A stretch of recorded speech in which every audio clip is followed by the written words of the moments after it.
Onde está a cultura? A cultura está em todos os cantos do Brasil. E com o Instituto Cultural Vale, vamos valorizar ainda mais nossas manifestações culturais.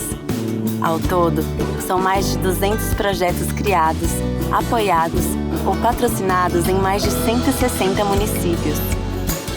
Onde tem cultura, a Vale está. Apoiando e valorizando nossa cultura, crescemos e evoluímos juntos.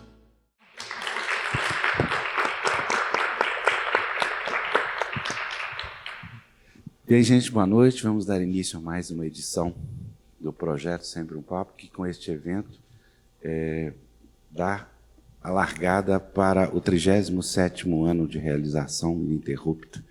Aqui eu estou na CEMIG desde sei lá quanto tempo. Acho que o Amir Klink nem tinha aprendido a nadar ainda. Tanto tempo que tinha. Tantos eventos aqui. Desde já agradeço aqui ao pessoal da CEMIG, aos técnicos. Muito obrigado. Também digo que o Sempre um Papo, essa edição, esse ano todo, é um patrocínio via Lei Rouanet do Instituto Cultural Vale e da CEMIG. Semana que vem a gente vai estar aqui com a escritora Marta Batalha, lançando o seu livro Chuva de Papel, da Companhia das Letras, e a programação continua aí até o final do ano, sempre intermediada entre o digital e o presencial. É assim que a gente vai fazer esse ano. Conto também para vocês que vamos realizar 3 festivais literários esse ano. O FLI Araxá, de 5 a 9 de julho, o FLI Paracatu, de 23 a 27 de agosto, e o FLI Itabira, de 26 de outubro a 31 de outubro. Lá o Itabira sempre junto com o aniversário de Drummond, em 31 de outubro. Todas as atividades também com entrada franca, todos patrocinados pela Lei Rouanet, com diversos patrocinadores. Bem, desde já convido também vocês a acompanharem o nosso YouTube, o YouTube do Sempre um Papo, que tem mais de 100 mil seguidores e quase 9 milhões de visualizações. Ele tem cerca de 800 programas de TV gravados ao longo desses anos todos, ali com escritores de toda a ordem e natureza, né? Os africanos, os portugueses, os brasileiros, todos ali reunidos. Também, desde já, eu peço autorização de imagem para vocês. Esse programa está sendo gravado e semana que vem, depois dele ser editado com as libras, ele entra no nosso YouTube. Portanto, quem não quiser aparecer, por favor, levanta a mão. Quem quiser processar, processa o Gabriel. Entendeu? Eu sempre falo isso, que é ele que está guardando a câmera, é ele que está filmando. Eu não tenho absolutamente nada com isso, então já está registrado. Agradeço a presença de todos e eu quero passar a palavra, primeiramente, para o... Aliás, eu nem falei nada, né, gente? Muito obrigado pela presença, Cristiane Oliveira e Edson Natali, que vem lançar o Guia da Produção Cultural, guia que está na sua 9ª edição, né, Natália? Então, eu queria pedir para o Natália fazer um histórico, né, falar um pouco de como é que isso aconteceu até chegar a esse momento, e depois a Cristiane Olivieri vai fazer uma palestra de 6 horas. Então, quem sobreviver, a gente tem uns salgadinhos aqui, quem quiser no caminho também, uma Coca-Cola. Palhaçada, né? Boa noite. Boa noite, gente. Muito obrigado pela presença. Afonso, muito obrigado pelo convite, né? Para quem mexe com cultura, faz livro, sempre um desejo muito grande estar aqui, Sempre um Papo, né? Acho que é o programa de literatura mais longevo do Brasil, né, atualmente, imagino. Então, parabéns e muito obrigado.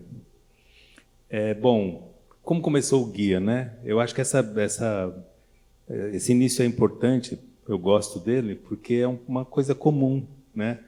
Em 1993, eu sou músico, né?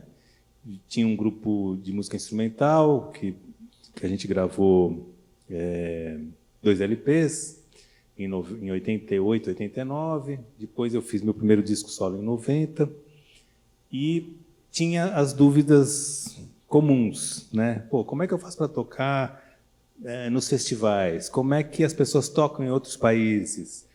Por que o disco não deu certo nesse sentido? Por que eu não consegui gravar aquela música porque eu não sabia como pedir a autorização, enfim, toda essa infinidade de dúvidas que todos e todas temos no nosso dia a dia, né? E eu acho que a principal descoberta que eu tive naquela época, que é uma coisa banal, mas que acho que desencadeou um processo que mudou minha vida, na verdade, né? O guia realmente mudou minha vida, mais do que os discos, foi perceber que as perguntas que eu tinha eram as perguntas que muitas pessoas tinham. Isso é muito banal, mas era isso, né? E a primeira edição do Guia, em 94, independente, ele chamava-se Guia Brasileiro de Produção Musical. Então, no fundo, assim, eu tinha um monte de dúvida e fui perturbar as pessoas que eu achava que tinham as respostas, né?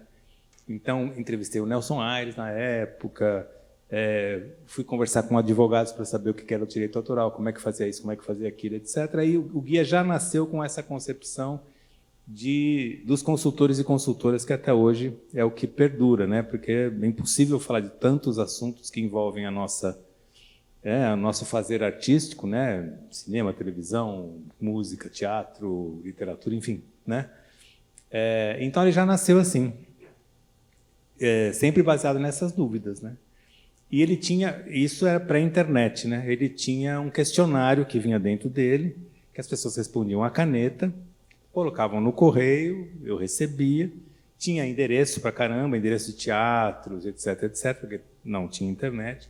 Então ele nasceu com uma outra concepção também, né? Era um pouco a ideia de que um artista lá de São Paulo, ou um artista aqui de Minas, por exemplo, podia abrir o guia e entender que o teatro XYZ lá de São Paulo tinha determinadas características. Um palco assim, um proscênio assado, tem X varas de iluminação, entrada, etc., plateia, quantos lugares, enfim, foi aprimorando essa. E quando eu comecei a receber essas respostas, eu percebi que não só músicos respondiam. A pessoa perguntou, eu sou fotógrafo, gostaria de saber se vai ter na próxima edição alguma coisa com relação a essa dúvida que eu tenho. E rapidamente também eu percebi que o que a gente aborda no guia não é algo musical, é algo da produção cultural como um todo, né? Então, na segunda edição, ele já saiu como Guia Brasileiro de Produção Cultural, né, como permanece até hoje. Em determinado momento, ele perdeu essa característica dos endereços, né? Obviamente por causa da internet, né? Eu falo demais, Afonso. Eu posso falar mais 5 minutos? Estou no tempo ainda? Por favor, pode falar mais. Só que eu estou lembrando umas coisas, né, dessa época jurássica, que quando eu ia lançar, por exemplo, o guia, eu ia tocar em alguma cidade, sei lá, Araçatuba, não sei, qualquer coisa, eu tinha mania de ficar olhando a lista telefônica. A lista telefônica, acho que tem muita gente que não sabe nem o que é. Nem sabe que era um calhamaço, assim, com todos os telefones da cidade, e eu ia lá, escolas de música, teatro. E agora eu vou confessar aqui um crime, estou com a minha advogada.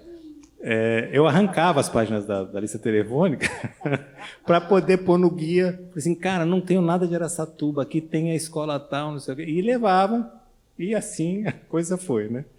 Não, mas espera aí, conta como é que era impresso o guia, a primeira edição. É importante. Então, na verdade, foi independente, né? Independente é uma palavra completamente Não, eu vou contar porque é muito bom. Independente de tudo. Ele dava um cheque, que não existe mais, pré-datado, para 40 dias, pegava os guias todos impressos, para sair vendendo, para cobrir o cheque. Não preciso dizer que não dava certo. Às vezes nós já endividamos Kiko desse jeito.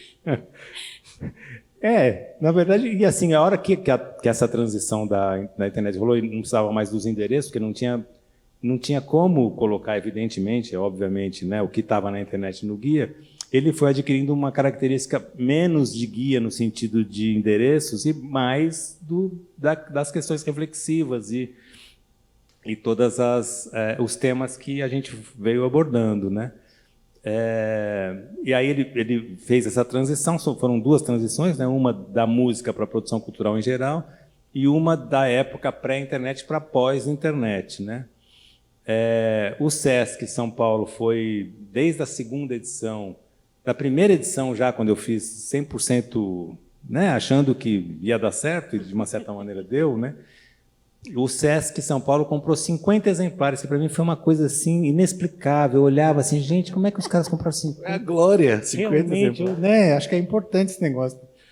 E a partir da segunda edição, eu fazia 2.000 livros, porque eu vendia 1.000 para o Sesc, né? E o Sesc distribuía para as unidades, enfim, para gestores de cultura, etc.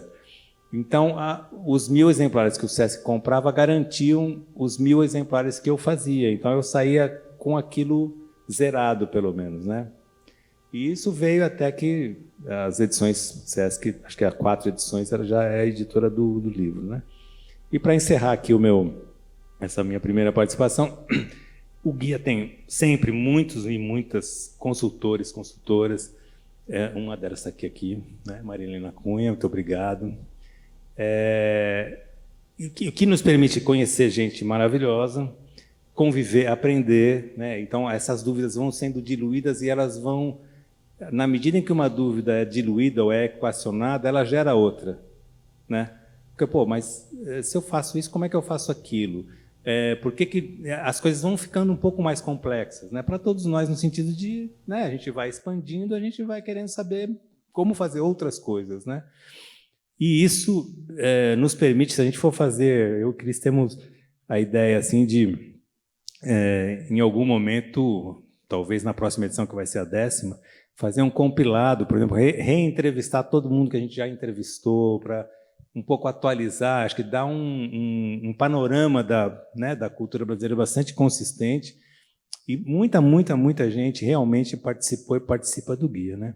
E entre essas pessoas, em algum momento, não vou me lembrar a data, mas a Cris era uma dessas consultoras do livro, né? E rapidamente a gente teve, acho que foi a partir da 3ª edição, a gente teve uma afinidade muito grande e a gente começou a encontrar para conversar sobre o futuro do Guia, porque ele, em tempos ele vai para um lugar que é quase um suposto beco sem saída, né? Tipo, não, mas a gente já falou isso, mas vamos falar de novo, né? E aí você fica buscando o que falta, né? E aí, nesse momento, a gente começou a se encontrar e a Cris aí, hoje, né, é um projeto nosso, né? E a gente costura isso junto já há mais de 10 anos, né?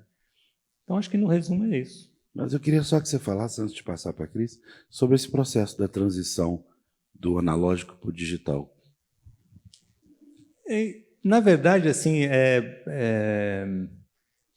tinha uma percepção, né? Eu me lembro, em 96, mais ou menos, um músico muito importante na minha vida, acho que muito importante para o país, chamado André Gereissati, o fundador do grupo Dalma, que é um grupo, um trio de violões bastante importante, inovador na música instrumental brasileira. Ele me apresentou um computador. E aí eu lembro até hoje que eu levei, era aquele bolhão, né? Eu lembro até hoje que eu levei para o sítio, ele foi junto. Não tinha internet, era aquele disquete grande ainda. E eu lembro até hoje eu sentando com meu pai e falando aquelas coisas muito básicas. Pai, olha isso aqui, ó, eu vou digitar aqui, vai aparecer ali e vai ficar guardado aqui o disquete. Meu pai ficou... Gente, a gente ficou assim, quase como aqueles filmes da pré-história que o cara descobre o fogo, né? E em 96, tem uma informação. Na minha cabeça, em 94, quando eu fiz o Guia, tinha um outro buraco no sistema, na minha cabeça, que era a conexão dos músicos, dos produtores e dos estúdios com o mercado, né? Então, em 96... eu fiz um livro chamado Anuário Brasileiro dos Músicos, Produtores e Estúdios. Só teve uma edição. Naquela época, a ideia era, bom, um ano faz o guia, o outro ano faz o anuário. Guia, anuário, mas o anuário só teve um, né? Justamente por causa disso, porque quando chega a internet e você começa a ver aquelas possibilidades que as pessoas começavam a... Você clicava, digitava um teatro... sei lá, da CEMIG, e vinha o endereço, né? passou a ser um pouco, né, gradativamente percebeu-se que não tinha nenhuma, né, utilidade mais a gente pôr o endereço, e era uma competição e um gasto de papel também que ia ter que fazer uns 10 volumes para caber o que se pesquisava na internet para pôr no impresso, era meio inconcebível, né? Então, eu acho que quando a gente se deparou com essa questão, eu acho que o guia ele expandiu para um outro nível, que aprofundou o nível do conhecimento. Do conteúdo mesmo. Porque o endereço era assim, quase metade como se esse volume fosse assim, metade disso é endereço, metade é reflexão. Eu acho que aí ele destravou um lugar mesmo de ser eu gosto de dizer que ele é uma chave de fenda na oficina dos produtores de cultura. A Cris tem outra metáfora que é... Manual de sobrevivência. Manual de sobrevivência. Ele não é um indicativo de, olha, faça isso que você vai se dar bem. Ele nunca foi isso, né? A gente corre desse conceito de que, olha, compre e aprenda. Não é isso. É realmente algo que a gente tem que desvendar dentro dos nossos fazeres, né? Carlos Farias está ali, tem, né, um trabalho importantíssimo na música do Brasil. Evidentemente que as questões que ele tem para fazer as produções dele são diferentes que eu tenho para fazer dos meus discos, mas o direito autoral, por exemplo, é o mesmo para mim, para ele e para todo mundo aqui, né? Então, eu acho que é nesse sentido de aprofundar o autoconhecimento em relação ao que você faz, às vezes saber que existe pessoas que... Maquele está ali também, Maquele K, né, grande compositor, uma pessoa que eu admiro, acompanho, e tem essas questões que, para o Maquele fazer as coisas dele, são outras questões que envolvem as reflexões dele, mas existe uma estrutura que às vezes é a mesma, né? E às vezes, só para encerrar, eu acho que é importante também essas conexões reflexivas, porque assim, na medida em que alguém no Amapá, no Ceará, em Pernambuco, tem alguma dúvida específica com relação ao artigo que a Maria Helena escreveu, existe o e-mail dela no livro. Então, a pessoa pode se conectar com ela também e tipo, aprofundar aquela questão específica, né? Então, acho que é um pouco também da gente, principalmente nesses tempos, navegar mais junto e apertado para a gente seguir junto. E aí, Cris? Acho que o que dá para acrescentar um pouco do guia é que, né, quando a gente diz que é um manual de sobrevivência e que ele foi virando um manual de mais conteúdo, na verdade, a ideia é que ele possa ser utilizado pelo estudante, pelo profissional que está começando hoje ou pelo profissional que vai lá para tirar uma dúvida. Então, a linguagem é uma linguagem não técnica, é para que as pessoas todas leiam e compreendam. A gente vai, né, nessa linha do que o Natália está dizendo, a gente vai acrescentando temas ou sofisticando temas conforme o mundo vai mudando. Então, se antes a gente falava só de direito autoral de livro, hoje a gente fala de todas as questões de NFT e né, da internet, como é que é a distribuição de música. E é claro que os textos, eles nunca são muito profundos, mas eles sempre indicam onde as pessoas podem se aprofundar, para onde elas podem seguir a partir dali. Então, nesse sentido, e a gente vai trocando. Então, agora em que um dos temas também bastante relevantes é a institucionalização das organizações sem fins lucrativos, essa profissionalização, aí a gente traz consultores dessa área, a gente está sempre olhando o que está acontecendo, encontra uma pessoa e convida, então vem aqui, ajuda, escreve, polemiza um pouco alguns temas. E acho que nessa edição a gente tem uma coisa importante, a gente tentou, ao máximo que a gente conseguisse, convidar pessoas fora do eixo Rio-São Paulo, Sudeste, né, olhar bastante para o resto do país e tal. Não é tão simples, a gente está lá em São Paulo, mas a gente fica tentando conexão da conexão, para trazer outros olhares, outras dinâmicas nessas reflexões. E ele chama né, e cada guia, a partir do momento em que ele deixou de ser lista telefônica, né, ele permite que a gente tenha um espaço ali, para além de todas as informações mesmo, desse manual de sobrevivência, como eu faço isso, como eu faço aquilo, onde eu procuro determinadas informações, ele tem quase que um tema. Então, teve um ano que ele teve um tema de cidades, no ano que ele, quando fez 20 anos do Guia, a gente teve entrevistas com 20 diferentes produtores culturais de diferentes áreas para falar sobre o Guia. E nessa edição, a gente vem com reflexões pós-pandemia, que elas foram escritas ainda na pandemia, então tem quase que um olhar futuro, assim, as pessoas foram estimuladas a olhar para um futuro positivo, né? Embora a gente ainda tivesse um momento um pouco, para onde será que a gente vai, mas assim, olhe para frente, pense positivamente como é que vai ser o país pós-reflexão, como é que a gente vai seguir, o que é que vai mudar um pouco na gestão. E aí tem reflexão de todos os tipos, de pessoas muito diferentes, e que vale a pena, assim, é estimulante, é revelador esse capítulo de reflexões. E, a partir daí, a gente tem todos os capítulos com todas as informações que, normalmente, a gente tem planejamento, instituições culturais, direitos autorais, financiamento, comunicação. A gente vai dividindo para a pessoa poder ir se organizando e planejando. Produção, você tem todos os capítulos, e em cada capítulo também a gente tem ali entrevistas ou textos que tratem daquele assunto para que as pessoas possam ir se orientando e entendendo como é que as coisas funcionam. Legal. Bem, gente, daqui para frente, quem quiser fazer pergunta, só levantar a mão, senão eu fico fazendo pergunta aqui até amanhã cedo. Eu queria que você traçasse, e eu acompanho também o Guia desde o início, eu e o Kiko, né? O Kiko que inaugurou isso, não foi? Quem? O Kiko. Kiko foi.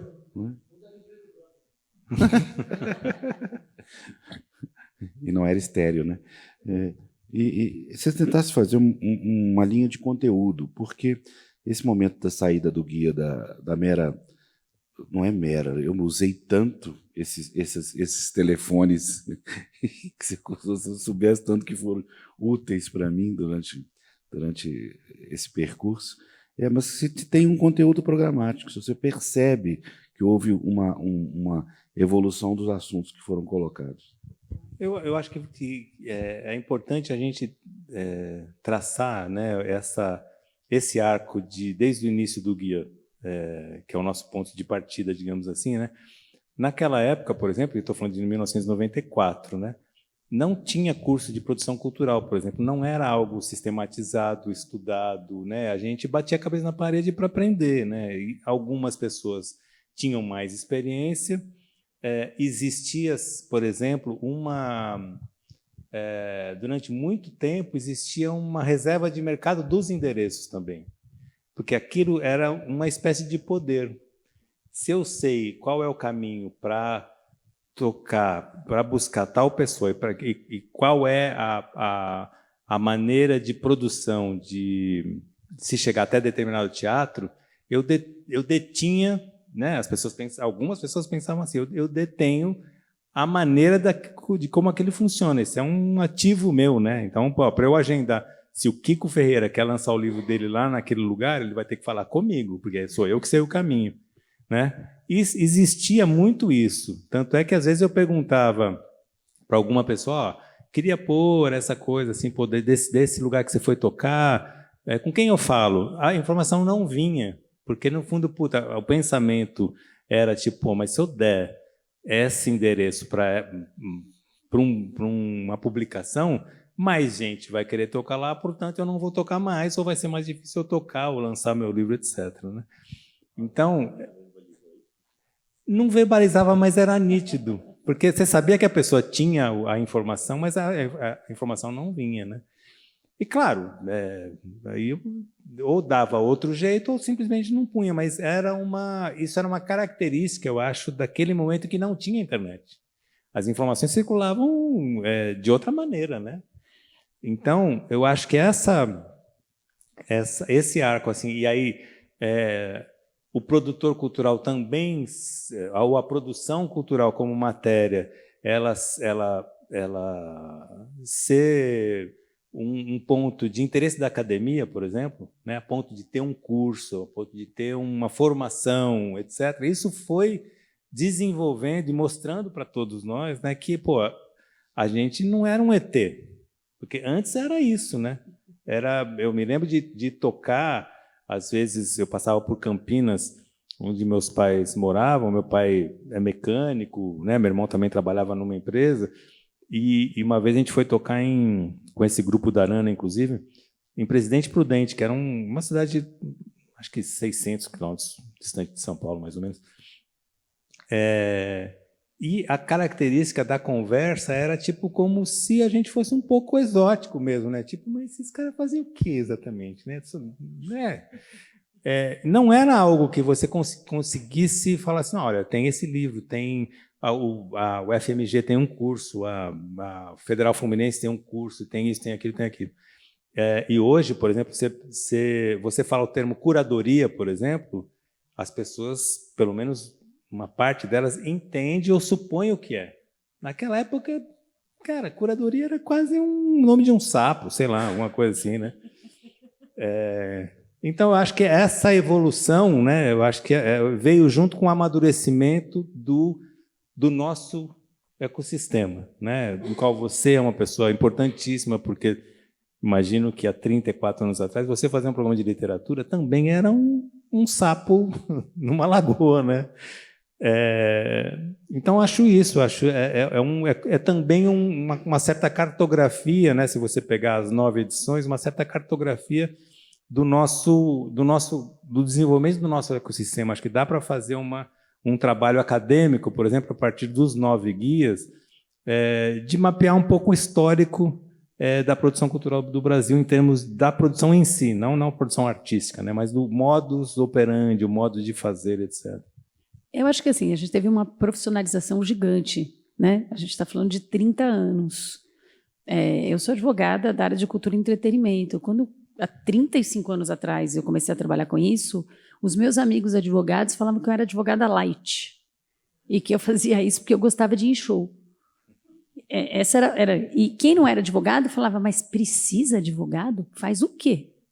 O cara canta lá, o outro monta o palco, e você faz o quê mesmo? Então, isso foi se profissionalizando, mudou muito, né? Hoje você tem vários escritórios que trabalham com esse segmento, as pessoas já sabem do que se trata. Então, assim, eu acho que tem uma evolução muito grande, uma profissionalização gigante na gestão da cultura no Brasil, né? Em todos os segmentos. Você tem profissionais, você tem cursos universitários. Então, o guia também ele segue um pouco esse caminho, né? Ele continua sendo um material relevante, porque, apesar da profissionalização, a gente ainda não tem tanta bibliografia assim, muito dedicada do segmento, então ele continua sendo relevante. Tem uma coisa também que é muito importante, que quando o SESC, né, vira uma editora, né, cria a editora SESC e assume o guia, porque assim, a gente saiu daquele início que, tudo bem, solta um cheque e sai correndo para vender, para um segundo momento que, beleza, a gente sabe que o SESC vai comprar 1000, então, ufa, pagou a impressão, mas aí a gente fazia tudo. A gente definia a capa, arrumava um amigo para fazer, pegava uma imagem, tanto que durante alguns anos era uma obra de arte, porque a gente pegava um amigo que tinha obra de arte, aí a gente contratava alguém para fazer a edição. Era tudo caseiro, a gente entregava e aí levava para imprimir. E aí o dinheiro do SESC pagava a impressão. Ufa, vamos vender a outra metade e a roda continuava assim. Então, quando o SESC também assume como editora, para a gente que fazia isso tudo, ficou quase fácil. A gente só precisa escrever, reescrever, atualizar e entregar, porque a parte da edição, da capa, etc., a gente vai acompanhando, vai aprovando, mas tem uma editora responsável por isso. E uma editora, que é bom falar aqui, eu acho a gente ressaltar, assim, que dá para o guia e para a gente a maior liberdade do planeta. A gente convida quem a gente quer, a gente escreve o que a gente quer, assim, não tem nenhuma limitação nesse sentido. Normalmente eles colocam limitação de página e depois eles mudam de ideia e deixam a gente publicar tudo que a gente quer. E aí o guia vai crescendo porque a gente quer pôr mais informações e eles também ficam animados com as pessoas que se propõem a escrever e com os textos que a gente traz. E aí, ainda nessa linha da internet, tem uma coisa interessante que, assim, primeiro deixou de ter os endereços. E agora, nessa edição, as informações que são muito permeáveis de mudança, a gente acabou também não colocando, e a gente coloca uma referência. Então, tem lá, por exemplo, as leis de incentivo cultural dos estados e municípios. Dava muita tristeza, porque entre o prazo da gente fazer e o guia ser publicado, já estava desatualizado, já tinha mudado o percentual. Então, a gente, como a gente tem uma plataforma que chama hubcultural.com.br, a gente colocou as informações lá. Então, está lá. Se você quer essas informações, entre no Hub. Se você entrar no Hub, já vai abrir um pop-up dizendo, então, aqui, tudo que falta no seu guia está aqui. Você entra ali e aquilo vai ser atualizado regularmente, o que for sendo mudado e etc.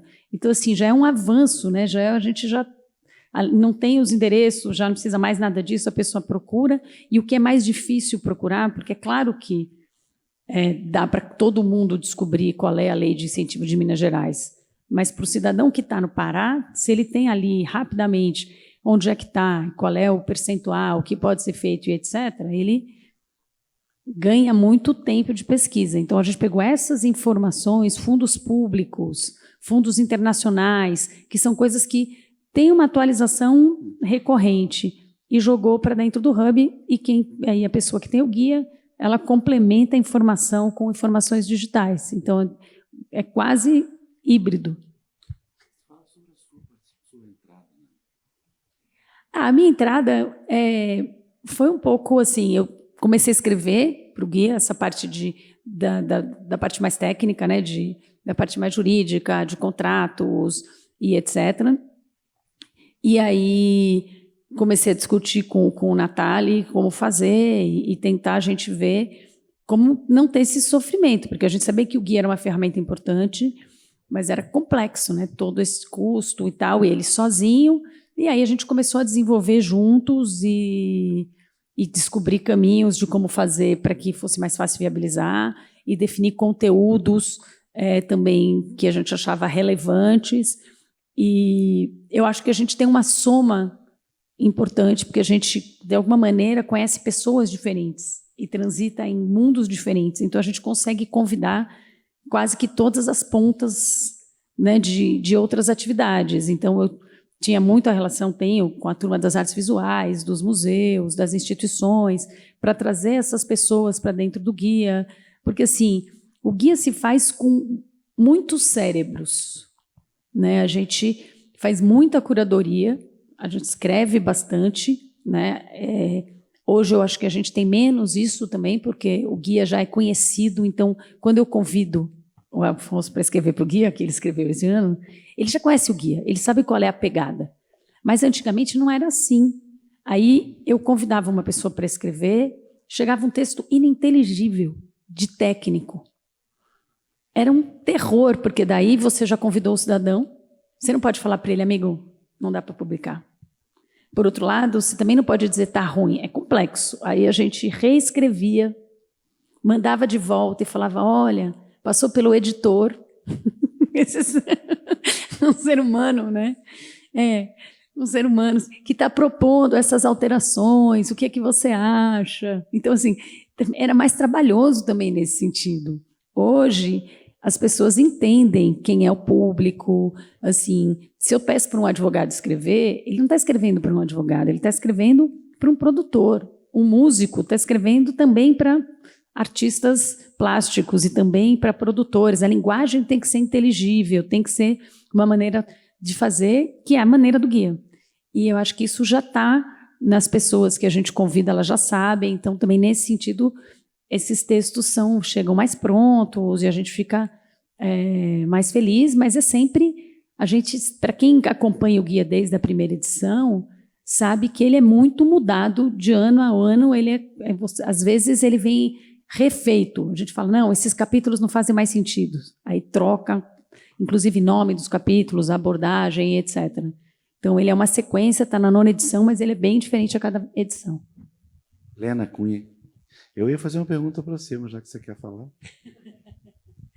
Não, eu só queria falar fazer uma pergunta que é uma curiosidade que eu tenho desde as primeiras edições. e brincar assim, que essa pergunta, né? Ai, meu Deus, o que você faz?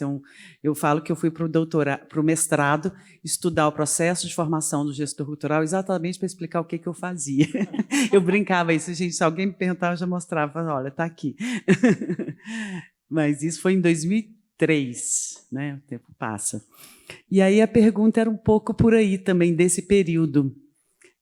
Um dos primeiros que eu tive contato, não era o da música especificamente, mas é quando vocês começam a falar sobre planejamento estratégico na área da cultura. Vocês tiveram resistência a essa temática no ambiente cultural e artístico? Isso na época mesmo eu já ficava, né, assim, foi mais ou menos, não sei se foi mais ou menos nesse início dos anos 2000, que saiu essa edição, ou um pouquinho antes. E era também o período que eu estava estudando sobre o processo de formação, e eu fiquei um pouco curiosa para saber se vocês tiveram alguma resistência a essa temática. Antes do Natália, eu não sei se a gente teve resistência, não sei o que o Natália vai dizer, mas assim, já é a referência já é interessante de que quem escreveu sobre planejamento não era da área da cultura. Não tinha alguém da cultura como teria hoje, né, gestor, para dizer, olha, preciso fazer um capítulo sobre planejamento estratégico. Não tinha. Daí o Natália que arrumou até um consultor de outra área. E na verdade, eu acho que no próprio texto do livro, da primeira vez que veio o planejamento, a gente mesmo já... Porque era um ET, né? A gente já, na introdução do capítulo, para abraçar, digamos, o tema, a gente já fazia uma introdução dizendo assim, olha, planejamento não é necessariamente uma coisa chata, planejamento não é uma coisa que engessa, já tinha digamos, uma defesa, né, que é uma defesa de quem vive o meio. Era um assunto que não era comum, né? E conversando com essa pessoa, acho que o primeiro consultor de planejamento que teve foi a Célia Cruz, que é uma amiga que começou a cutucar sobre essa questão, que ela morou um tempo no Canadá, e ela provocava, assim, tipo, mas por que vocês não falam mais sobre... Depois veio o Roberto Tranjan, que é um especialista, né? Mas era quase Isso é muito interessante, eu acho. Às vezes, as pessoas não criticavam, mas às vezes elas se tocavam que elas planejavam. Só que não sabia.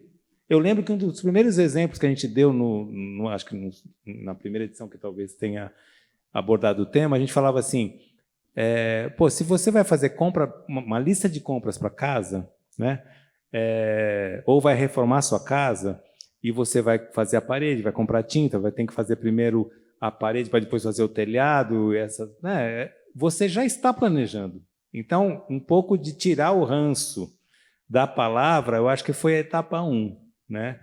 E era muito interessante porque aí a pessoa fala assim, mas eu já planejo. Na verdade, todo mundo aqui planeja alguma coisa, né? Você vai no supermercado, você está planejando, né? Então, às vezes, é tirar também o peso da palavra, porque para a classe artística, pelo menos, acho que ainda pesa, mas há 10 anos atrás, a palavra planejamento ela vinha junto com a figura de um burocrata que ia te engessar o fazer artístico. Tipo, não, você não faz assim, você está fazendo errado. Não, faça assim, faça assado. Não, essa música não é assim.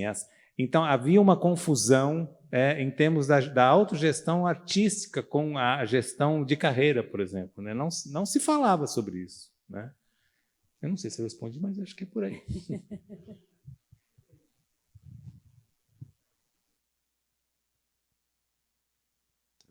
Mandei, fazer o quê? Já sabia que ia ser você mesmo. Boa noite a todos, a todas. Eu sou Carlos Farias e quero cumprimentar inicialmente você, Afonso, por esse projeto seu maravilhoso, né? Você já também é um dinossauro nessa área aí, merece o nosso aplauso por trazer nessa noite essa figura incrível, né, Natália? Muito bom te rever, Cristiane. E eu quero dizer que eu também sou meio dinossauro. Eu lembro que, em 1994, depois de passar 10 anos em Almenara, no Vale do Jequitinhonha, onde comecei meu trabalho com o Coral das Lavadeiras, eu cheguei em Belo Horizonte de volta, depois de 10 anos, com um disco quase pronto. Fiz o meu primeiro disco, um LP, quando não existia lei de incentivo nem nada, eu vendi antecipadamente 2.000 LPs antes dele ficar pronto, só no boca a boca, lá no interior, visitando os meus amigos e telefonando naquele telefone que existia de orelhão. Pô, cara, eu vou fazer um disco assim assado, e deu certo. Né? Foi uma coisa assim, extraordinária. Eu vim para Belo Horizonte, naquele 1994, convidado pelo Davi Xavier, que tinha aqui em Belo Horizonte o Jequitibá, uma casa ali na Cícero Chateaubriand. Ele me convidou para ser o produtor cultural, divulgador daquela casa.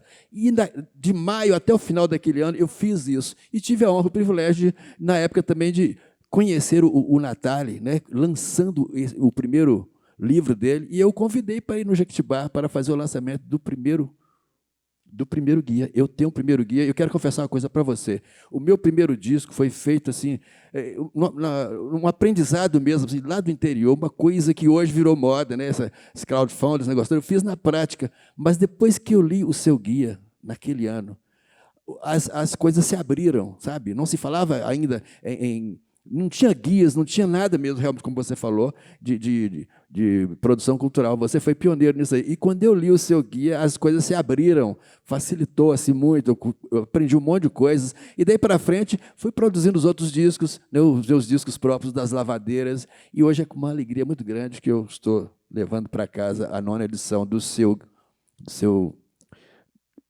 Guia Brasileiro de Produção Cultural. Eu te cumprimento por isso, tá bom? E dou este testemunho que a obra que você plantou gerou e continua gerando muitos frutos. Parabéns a vocês, que é uma grande equipe que está fazendo isso aí.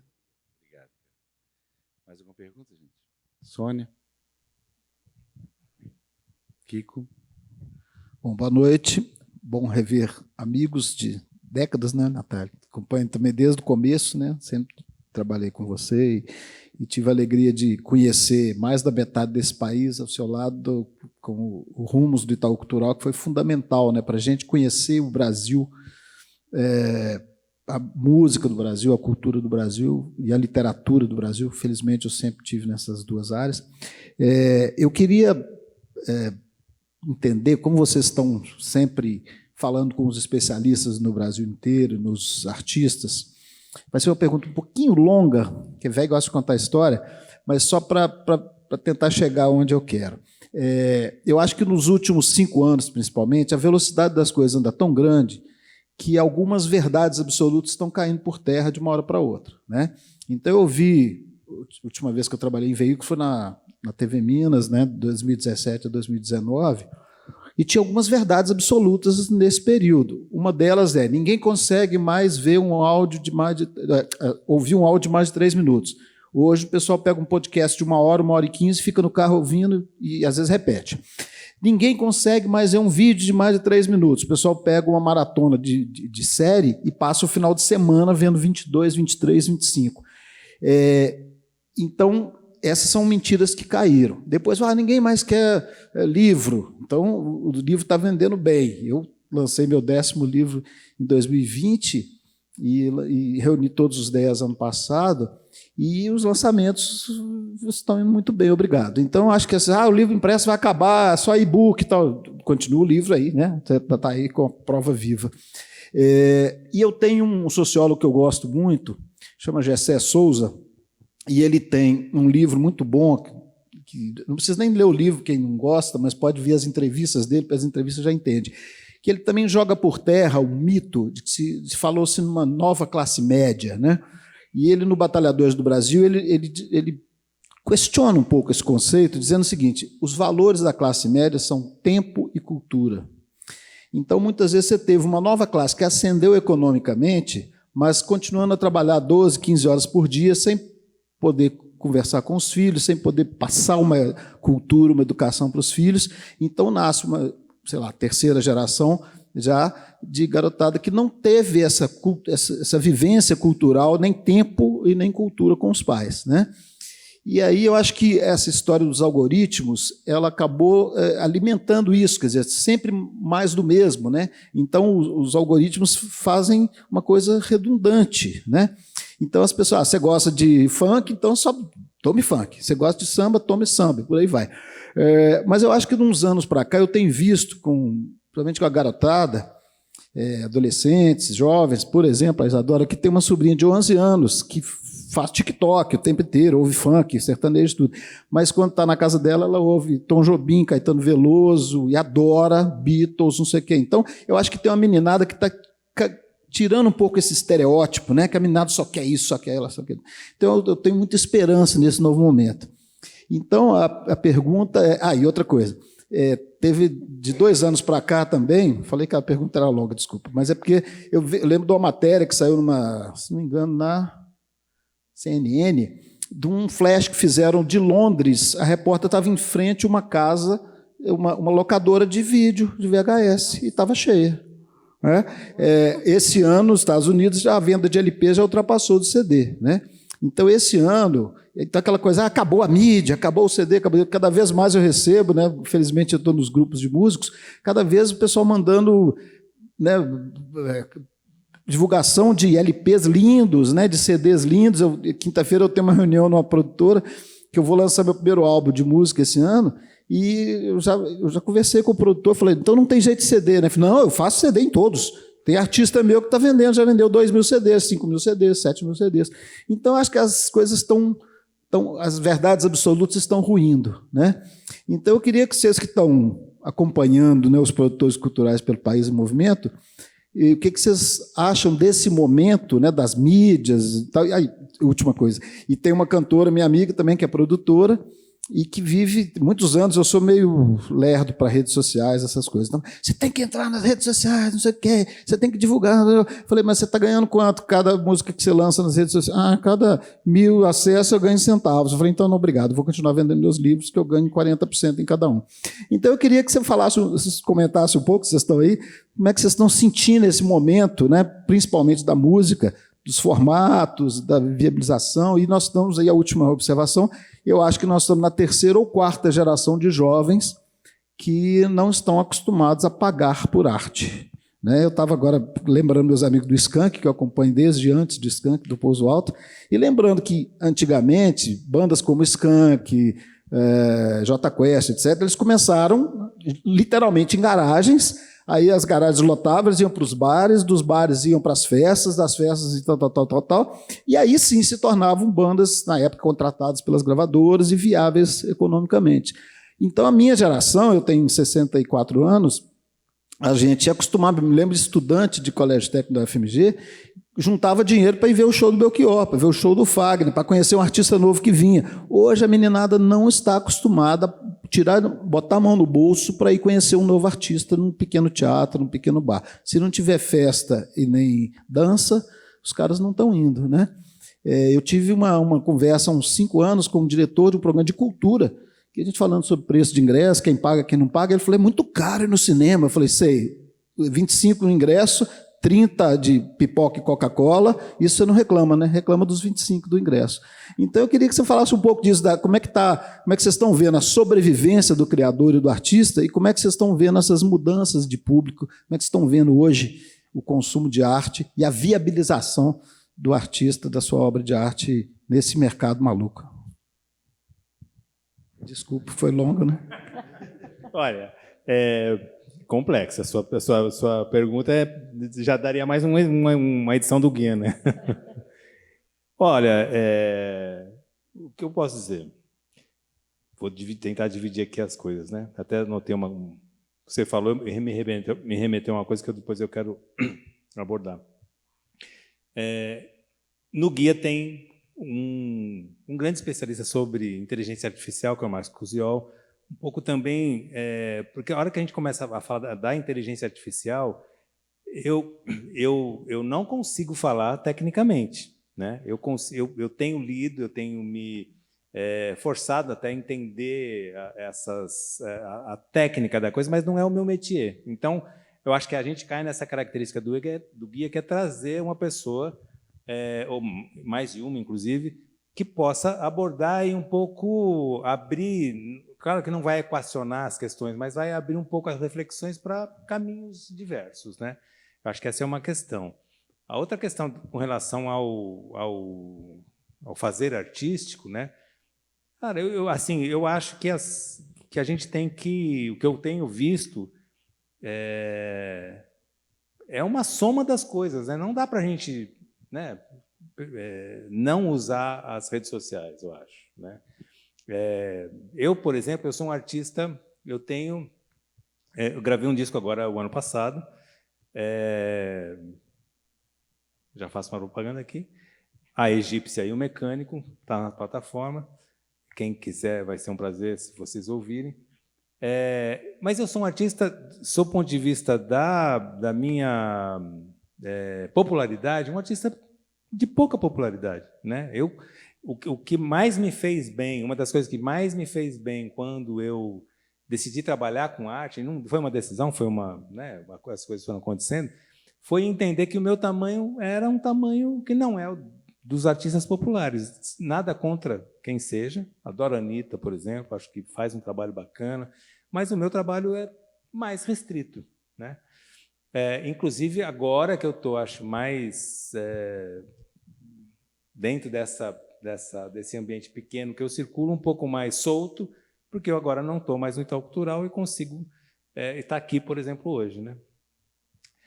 Com a questão do tempo, eu escrevi o meu texto aqui, um dos textos, eu tenho 2 textos no guia, que é justamente Tempo, Traças e Cupins, né?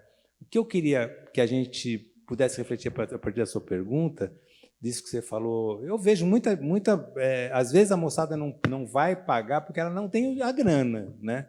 Mas eu vejo uma movimentação, por exemplo, na música que não cessa, né? A gente fez bandas, e as bandas só vão para frente, os artistas, se tiver público, e eles estão tendo, né? Do jeito... Tim Bernardes, por exemplo, que já é um fenômeno, de uma certa maneira, de público hoje, ele tem 30 e poucos anos, né? E começou, acompanhei bastante, porque, né, por um acaso, sou bastante amigo do Maurício Pereira, ele veio fazendo um público a partir dessa base da moçada, né? Hoje, mas, enfim, o que eu acho que é importante nessas reflexões é a gente não cair nas armadilhas que estão nos impondo, né? Aí, para qualquer idade, que é uma reflexão a respeito da necessidade de usar o tempo de outras formas, né? Essa questão de se falar e esse excesso de uma indicação de sucesso, né? De que você só vai fazer sucesso se você for rico financeiramente, se você não perder tempo com outras coisas, né? E perder tempo com outras coisas não seja muito reflexivo, não estude demais, vá ganhar dinheiro, isso é que é importante, assim, há um processo de emburrecimento, não é que as pessoas estão burras, mas o poder, né, estabelecido, ou pelo menos algum dos poderes, a melhor das coisas que poderia acontecer é se todos fossem mais burros e menos reflexivos. A gente acompanhou essa história, inclusive, nos últimos 4 anos, no governo anterior, né? Que era uma necessidade de lutar contra a reflexão. Então, nesse meu texto, eu não vou citar o meu texto, mas eu vou citar algo do mestre Antônio Cândido, que ele diz com relação ao tempo. Ele diz assim, essa falácia de que tempo é dinheiro é uma mentira que nos fizeram acreditar, né? Ele diz, tempo não é dinheiro, tempo é o tecido da nossa vida, é esse minuto que está passando. Daqui a 10 minutos eu estou mais velho, daqui a 20 minutos eu estou mais próximo da morte. Portanto, eu tenho direito a esse tempo. Esse tempo pertence a meus afetos. É para amar a mulher que escolhi, para ser amado por ela, para conviver com meus amigos, para ler Machado de Assis. Esse é o tempo. Então, eu acho que assim, as reflexões que a gente tem que fazer a respeito do tempo, por exemplo, e de uma imposição que nos fazem crer, principalmente nas universidades, tempo é dinheiro, não perca tempo, você não tem tempo. É uma disputa entre você estar relaxado para ler um livro, qualquer que seja, você aprender a refletir sobre outras coisas, você buscar outros conhecimentos, você ouvir uma música. Existe uma coisa agora que chama audição ansiosa. Existe uma questão que é as pessoas não... Voltou essa questão. As pessoas não estão ouvindo mais músicas com 3 minutos. Você precisa fazer uma música com 1 minuto e meio. E, inclusive, nesse texto eu digo assim, quem teria coragem de dizer para o Egberto Gismonti, para o Milton Nascimento, para a Jussara Marçal ou para o Hermeto Pascoal, olha, não faça música de mais de 1 minuto e meio. Ninguém teria coragem, porque é uma falta de vergonha, uma falta de respeito. Então, e as pessoas acabam caindo nessas fórmulas de uma maneira sem a reflexão necessária. Então, eu acho que é fundamental em qualquer questão, nas redes sociais, na inteligência artificial, a reflexão, o autoconhecimento e você expandir o pensamento, eu acho que é a chave para a gente não cair nas armadilhas que estão nos impondo.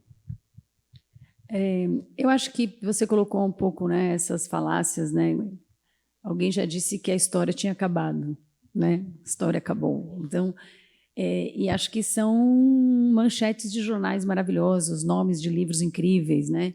Ninguém mais vai fazer isso, ninguém mais vai fazer aquilo. E a gente tem visto que não é isso. Acho que o grande, talvez, a previsão catastrofista que a gente teve na pandemia foi gigante, né? Que tudo fecharia, todos os teatros, todas as livrarias, nada voltaria. Né? Especialmente livraria, o que se dizia que nunca ninguém mais vai entrar numa livraria, porque é pequena, porque as pessoas, porque tem livro, porque o livro é contaminado, porque é melhor comprar digital, enfim. E o que a gente viu, eu vi uma matéria gigante faz uns 6 meses contando todas as livrarias que tinham sido abertas em Nova York, no Sorro, que ficou dizimado durante a pandemia, tipo, tudo fechou, e foram reabertas várias. E aí, com uma outra cara. Ao invés de uma grande livraria, como a Barnes & Noble, livrarias muito segmentadas, livrarias para o público chinês, livrarias para o público de culinária, livrarias, mas várias para as pessoas, e com outra pegada também, com café, com convívio, com outro jeito de se relacionar. Então, assim, continuamos falando de livraria. Talvez é outro tipo, talvez é uma outra pegada, mas continua estando lá. Acho que a gente... nós velhos olhamos para essa juventude também de uma maneira arrogante. Eu às vezes fico tentando pensar no meu pai, no meu avô, que dizia assim, não vai dar certo, esse não é o jeito, essa juventude transviada. Agora, o que a gente olha nessa molecada é que eles nasceram nesse mundo. Portanto, eles lidam e sabem desse mundo de uma maneira que a gente não sabe. A geração mais nova lida com o algoritmo enganando o algoritmo. Eles sabem que o algoritmo existe, eles sabem que o algoritmo oferece mais do mesmo. E aí eles escolhem umas coisas aleatórias para que o algoritmo se perca e eles aí recebam coisas diferentes. Então, assim, eu acho que a história não acabou e a relação dos jovens com a arte, com a cultura, também não. Eu tenho minhas dúvidas se eles realmente não pagam. Eu acho que o que a gente tem hoje... Tem algumas pessoas que dizem que a gente não terá mais, ou terá muito poucos ídolos nacionais ou internacionais. Né? Então, o normal, na nossa geração, era que a capa da Veja derrubava o presidente. Né? E a notícia do Jornal Nacional impactava a todos nós. Hoje, não. Hoje as pessoas recebem informações de lugares muito diferentes, o mundo é muito nichado, e você tem muitas tribos. E o que acaba acontecendo é que, às vezes, emerge uma produção cultural, um movimento que ninguém sabia que existia, mas que estava lá acontecendo naquela tribo muito intensamente, até que se torne uma coisa um pouco mais nacional. Então, eu acho... E essas pessoas, elas se subsidiam, elas se financiam. Esses grupos, né, essas tribos, elas criam maneiras de serem financiadas. Né? Para além do boom que a gente tem assistido no Brasil hoje, dos grandes shows, que eu mesma fiquei surpresa da quantidade de público para a quantidade de shows gigantes, né, de 50 mil, 70 mil pessoas. Tudo bem que são headlines, são nomes internacionais importantes ou nacionais muito importantes, mas ainda assim é bastante dinheiro de ingresso de eventos acontecendo todos os finais de semana recorrentemente. Então, me parece que sim, que o dinheiro do ingresso sobrevive e a produção cultural de toda a natureza também. Assim, ela está nas tribos, eu acho que o jeito de distribuir é diferente, às vezes o jeito de se relacionar com ela é diferente, mas eu acho que tem gente ouvindo música de mais de 1 minuto e meio, né, Natália? Só quero falar uma palavrinha com relação a isso aqui. A gente descobriu que quando um monomotor cai na Malásia, morrendo ou não aquele único integrante, vira notícia.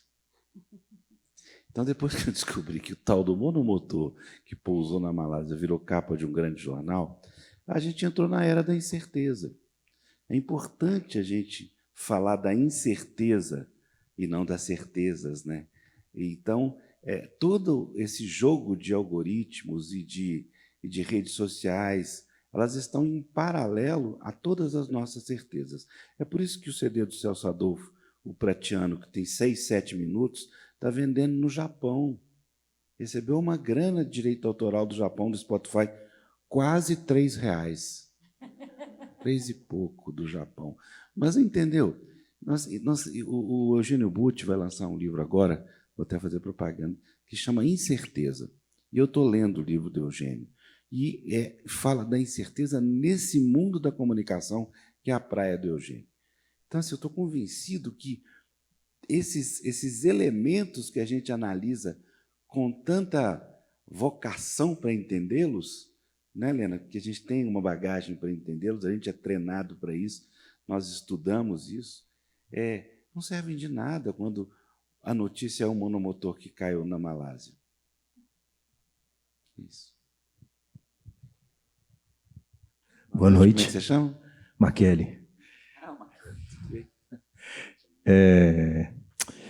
Bom, na verdade eu queria só colocar algumas coisas aqui que me vieram durante a conversa. Eu participo de muitos debates com músicos e já viajei muito fazendo essa discussão, inclusive com a Natália e com o Kiko também. E uma coisa que sempre acontece, eu costumei abrir uns debates com uma pergunta, assim. Geralmente eu estava diante de músicos de cidades pequenas e que estão começando a carreira, e aí eu costumo perguntar se eles prefeririam, durante um ano, tocar para um público de 100 pessoas, fazendo 100 shows para 100 pessoas de cada vez, ou tocar uma única noite para 10 mil pessoas num grande festival. Você tinha que escolher. Em um ano, você fazia 100 shows ou você fazia um show. E é incrível porque, muitas vezes, em geral, eles preferem tocar num grande festival para 10 mil pessoas. E é um erro estratégico do ponto de vista de uma carreira independente, porque você vai tocar geralmente num festival que tem um outro headliner, que as pessoas não foram te ver, que você não vai se conectar com aquele público, que tem uma outra lógica, uma outra dinâmica, né? E o pequeno show que você vai fazer, se você conseguir fazer 100 shows em pequenos espaços, você vai se conectar com aquele público, você vai poder voltar ali sempre, porque aquele público vai acompanhar a sua carreira e vai ter essa sustentabilidade. E para a minha geração ficou essa ideia de que artista só deu certo se ele enche um estádio, se ele é um grande nome nacional, né? Se você não apareceu na Globo, no Faustão, você não deu certo, a sua carreira não funcionou. Aí eu estou vendo o Natália com a camisa do Nego Dito, do Itamar, e que foi um grande artista, um dos maiores artistas da nossa época, e muita gente, meu vizinho não conhece ele. Se a gente sai aqui na rua, ninguém sabe quem que é Itamar Assunção. E, no entanto, é um artista que influenciou uma geração inteira, né, que circulava o Brasil todo. Talvez, se ele tivesse sido até menos intransigente, ele tivesse entrado um pouco mais e alcançado mais público. Mas aí eu comecei a pensar uma coisa que é curiosa. Pouco antes da pandemia, a gente recebia em casa uma cesta básica. Uma cesta básica não, uma cesta orgânica, que é uma cesta básica também. mas uma cesta de produtos orgânicos, que era produzida aqui em Brumadinho. E a Maria, ela trazia, ou ela ou o marido dela. E aí, num determinado momento, minhas irmãs, meus amigos começaram a prestar atenção nos produtos que traziam e pediram o contato dela, que queriam a cesta. Aí ela me falou assim: "Ô, Marquele, você me desculpa, mas eu não vou te passar o contato, porque a gente está entregando hoje 30 cestas e não tem como a gente ampliar." E eu falei assim, mas que coisa absurda no primeiro momento, assim, que eu falei, mas vocês não querem ampliar o negócio, ganhar mais dinheiro, né, ter uma vida mais confortável? E ela falou assim, olha, sou eu e meu marido, temos 2 filhos, eles estão na escola, eles ajudam a gente trabalha até quinta-feira, na sexta a gente entrega a cesta, nosso terreno tem 5.000 metros quadrados, se a gente ampliar, a gente vai ter que arrendar mais terra, vai ter que contratar mais gente, vai trabalhar mais. A gente pode até ganhar mais dinheiro, mas a gente não vai ter a tranquilidade que a gente tem. E eu falei, mas é isso, é exatamente isso, que a gente não entendeu ainda, que às vezes você pode ter uma carreira bem-sucedida e ser pequeno, né? E conseguir ter sustentabilidade. E essa história do nicho, de você conseguir tocar em todos os lugares e fazer o show, e enfim. Só que, por outro lado, eu sinto também que a história da música digital agora, principalmente com a inteligência artificial, há alguns anos já que os computadores já fazem música com competência humana, assim. Inclusive, determinados segmentos musicais, é difícil você distinguir o que é música orgânica e o que é música sintética, nesse sentido da música feita pelas máquinas. Então, talvez a gente tenha chegado no momento, nos próximos anos, que essa música feita por máquina vai ter que ser identificada igual alimento transgênico, sabe? Porque vai ser uma escolha ética, não é uma escolha mais de qualidade. Você vai ter que vir assim, essa música orgânica, essa aqui é feita por humanos, essa daqui, para mim, tanto faz, eu consumo. E vai ter uma diferença que talvez implique até no impacto na saúde também, porque a música orgânica ela é feita com micro-imperfeições. A música sintética é uma música perfeita e ela não causa estranhamento na sua rede neuronal, porque ela já vem, né, compactada e toda dividida. O que vocês acham disso? Rapaz... Não, achei genial o que você falou aí.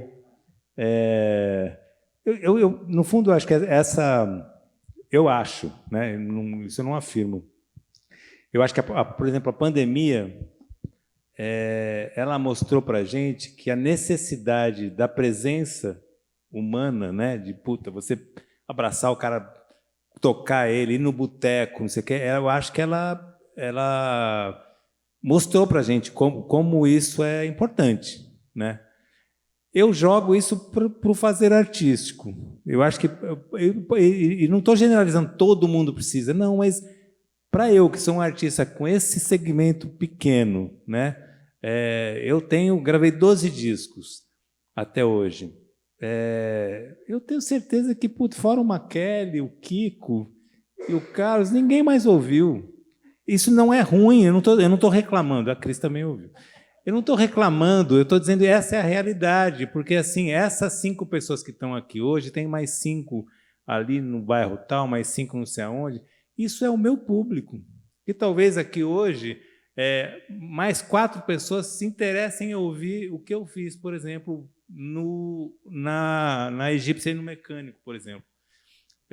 Então, a tranquilidade de você entender, né, se localizar no mundo, para mim, a minha saúde mental agradece, né? Então, eu não tenho ansiedade de tocar no festival para 10.000 pessoas, etc, etc. Então, eu acho que essas conversas, né, e a pandemia, né, essa reclusão que a gente foi forçado, eu acho que, inclusive, a gente vai desvendar isso de outra maneira, né, Marquele? Eu não sei, estou pensando alto aqui também, não tenho... Tem alguns futuristas, né? O que não falta é futurista, mas tem alguns futuristas dizendo que com o grande avanço da inteligência artificial, o que vai sobrar e quem vai ganhar muito dinheiro e quem vai ser muito prestigiado são os artistas. Porque, um pouco por essa ponderação que você fez, né, que essas imperfeições são importantes para o cérebro, para as conexões neurológicas e para as emoções, porque, especialmente a arte performática, né? Então, o músico se apresentando ao vivo, o teatro, ele tem uma presença do humano, o erro do humano, a emoção do humano, que não haverá inteligência artificial para colocar aquilo. E aí vai para todas as obras, né? Você tem uma presença, mesmo nas artes visuais, a energia do humano que fez aquilo, que não está naquela obra que foi feita por uma máquina.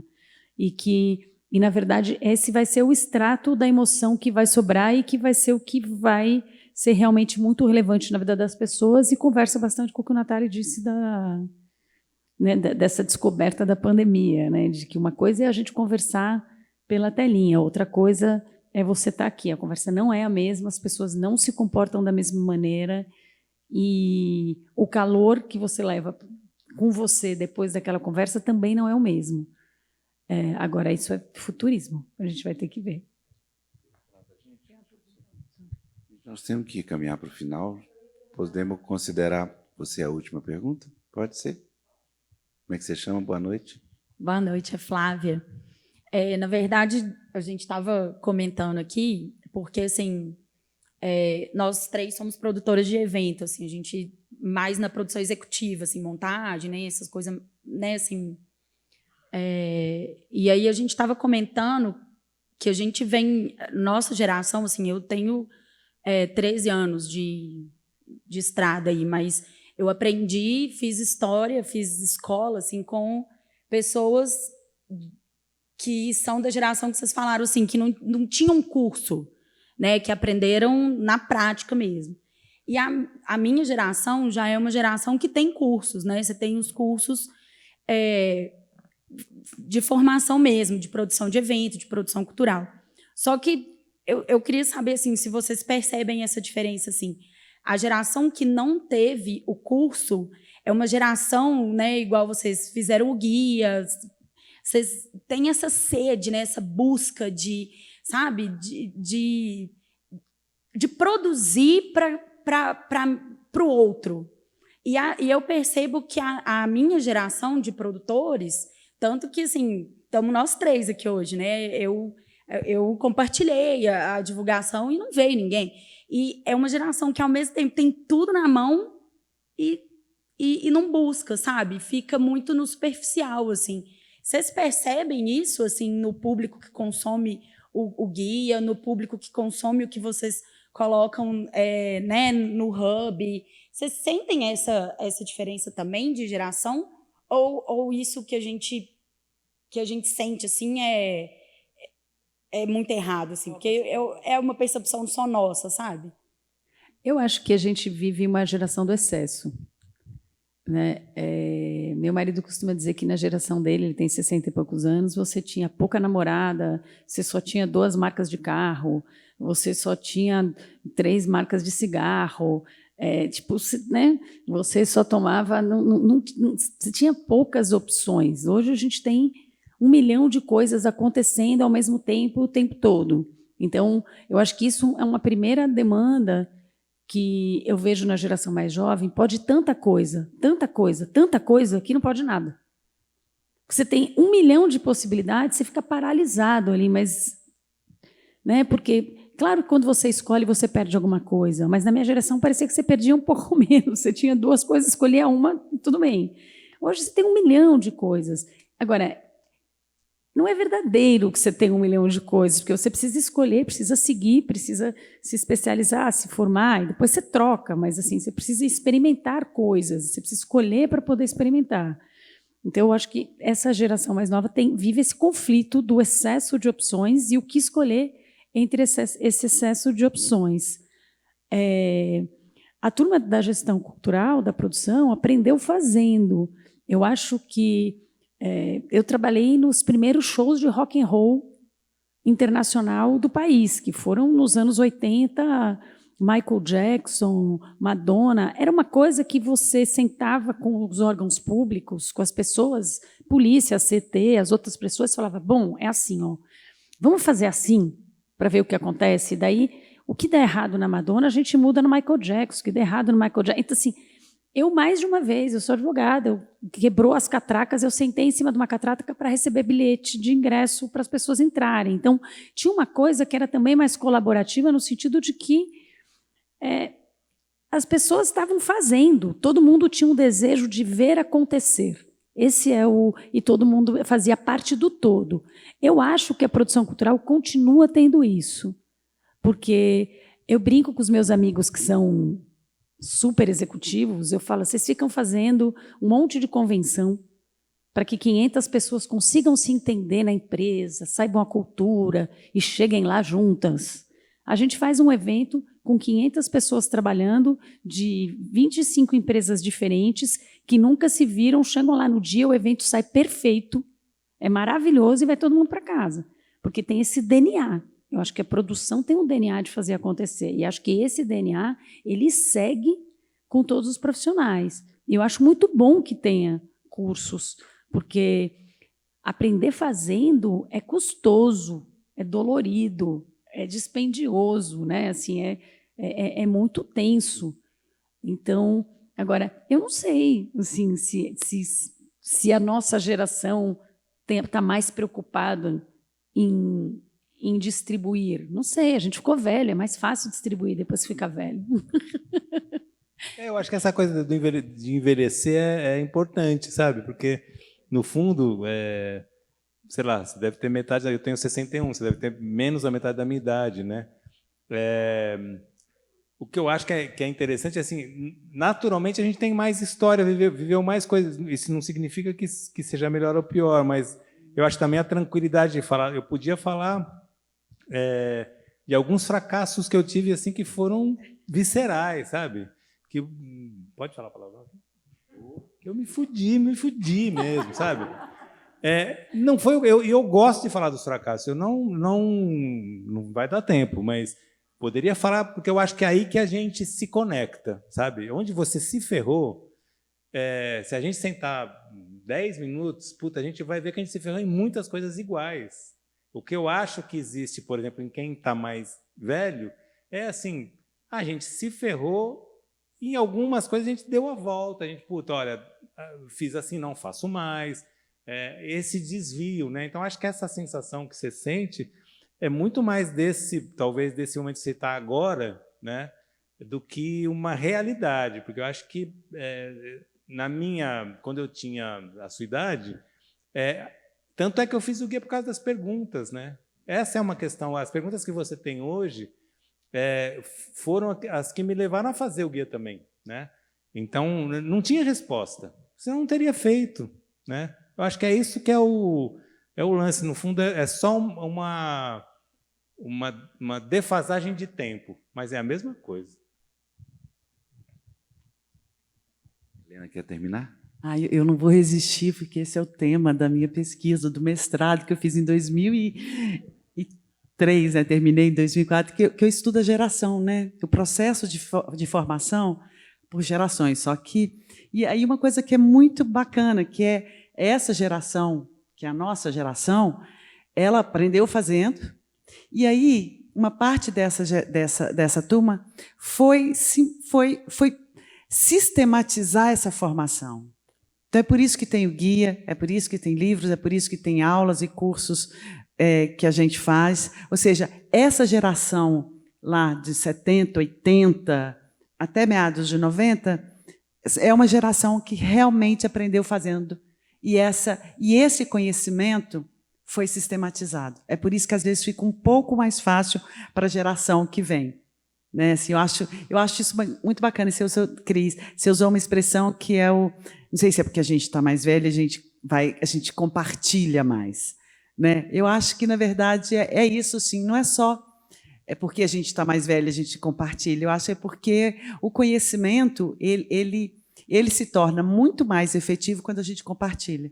E compartilhar nossas experiências é que faz com que a gente tenha o guia, a 9ª edição do guia, que a gente tenha outros livros, que a gente tenha o Sempre um Papo, que a gente tenha muitos cursos hoje de formação, sejam acadêmicos, sejam cursos livres, né, acontecendo aí no Brasil inteiro. Então, acho que tem essa questão da geracional, assim, que acho que é muito bacana de entender também.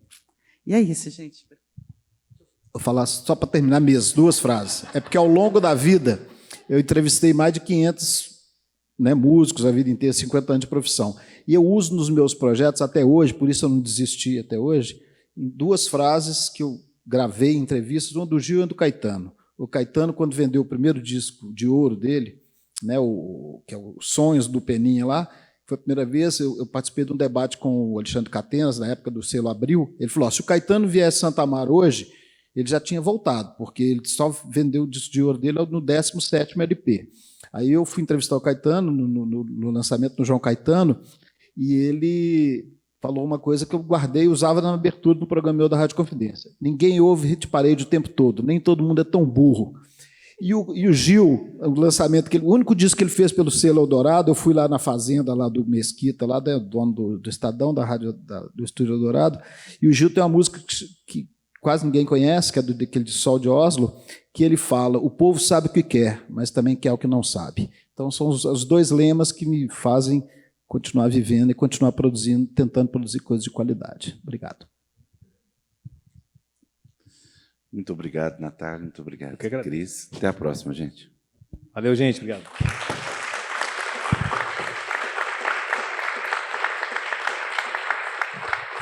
Os autores estão disponíveis para os autógrafos lá em cima.